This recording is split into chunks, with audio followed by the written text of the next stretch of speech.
Hindi naiintindihan ng tao yung tinatawag na negative stage eh. Parang example, gusto kong yumaman. Tapos nagtataka sila, nung sinabi lang gusto nilang yumaman, natanggal sila sa trabaho, nabaon sila sa utang, dumami yung problema nila. Biglang, ala bakit ganito? Hindi nila na-realize, piniprepare na sila ng mundo para dun sa buhay na gusto nila. Kaya kailangan nilang mahirapan. Example, bakit ka nawala ng trabaho? Kasi nga pinaparealize sa'yo na mas bagay sa'yo, mas malaking kita.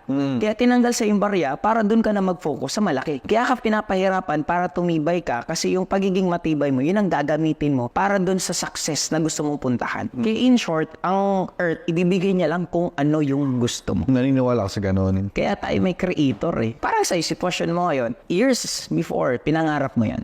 Pinangarap mo sitwasyon mo, pinangarap mo yung nakaupo kang ganyan, pinangarap may ganito ka. Inisip mo na to before pa, bago pa mangyari. Kaya technically, lahat ng gusto natin na nangyayari ngayon, one way or another, inisip mo yan ng past. Kumbaga, merong quote na sinasabi kapag nahihirapan ka na sa tamang landas ka na. Oo.